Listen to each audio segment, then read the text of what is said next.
Bem-vindos a uma jornada por um mundo onde fantasmas são parte do dia a dia e um bloco de gelo pode ser a coisa mais maravilhosa que existe.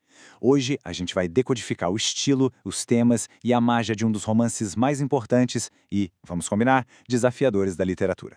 Olha, essa primeira frase já é uma obra-prima. Ela joga a gente de cara na história, sabe? Misturando o que já foi, o que é e o que ainda vai ser. É uma promessa de um destino que parece inevitável. E Macondo não é só uma cidadezinha, não.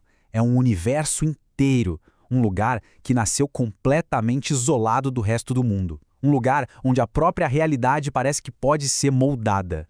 Essa descrição é fantástica, né? Ela prepara o terreno para um mundo onde a fronteira entre o que é normal e o que é extraordinário simplesmente ainda não existe. Ok, então. Vamos mergulhar de cabeça nesse universo, começando pelo seu fundador, José Arcádio Buendia, e o jeito, digamos, peculiar com que ele enxergava o mundo. Pensa só, para a galera de Macondo, coisas que hoje são comuns, como ímãs ou lupas, não eram ciência. Eram vistas como verdadeiras maravilhas, quase um tipo de feitiçaria que desafiava qualquer lógica. E aqui está o ponto-chave. É justamente nesse choque, nessa colisão entre o que é familiar e o que é absolutamente fantástico, que a história toda ganha vida e define seu estilo tão único. E quem é o motor por trás de toda essa fase inicial da história? É o patriarca, José Arcádio Buendia. Um homem com uma busca tão intensa, tão febril por conhecimento, que fica difícil saber onde termina a ciência e começa a loucura. Os fracassos dele são espetaculares. Ele quer desenterrar ouro com ímãs e acha uma armadura. Tenta criar uma arma solar e acaba com úlceras. Tenta transformar metal em ouro e o que consegue é um torresmo queimado. É essa mistura de grandiosidade e comédia que captura perfeitamente o espírito do livro. Tá, mas que nome se dá para esse jeito tão diferente de contar uma história? Bom, é aí que a gente chega no coração da técnica literária do livro. A grande sacada do realismo mágico é essa. As coisas mais absurdas, mais impossíveis, são contadas com uma naturalidade total. Como se fosse a coisa mais normal do mundo acordar e ver alguém levitando, por exemplo. Para a gente ter uma ideia de como isso funciona na prática, o livro não só fala que existiu essa praga, ele vai além. Ele explora os sistemas complexos e até lógicos que o povo de Macondo cria para tentar sobreviver a ela.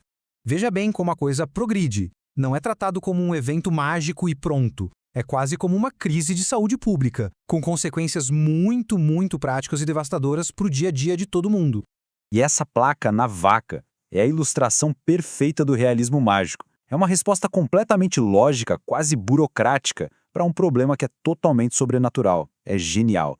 Agora, vamos mudar um pouco o foco e falar do tema central do romance, a força que está por trás de tudo, moldando cada personagem e cada geração da família Buendia.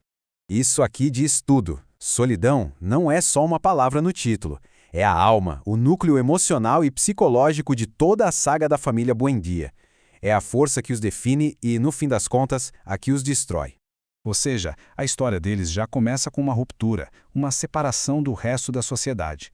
É como um pecado original que os condena ao isolamento desde o primeiro momento.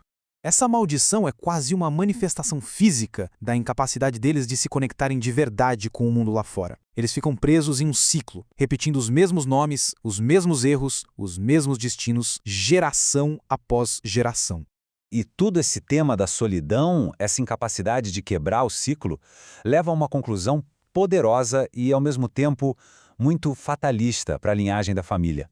Essa frase é o resumo trágico de tudo. A solidão deles é tão profunda que os torna incapazes de escapar do próprio destino, que já parecia escrito desde o começo. Não há uma segunda chance. E o romance termina deixando essa questão no ar. Será que a história dos Buendia é só um mito fantástico sobre uma família condenada? Ou será que, no fundo, é um espelho que reflete como a solidão e o peso da história podem acabar ditando os nossos próprios destinos? Uma pergunta para se pensar.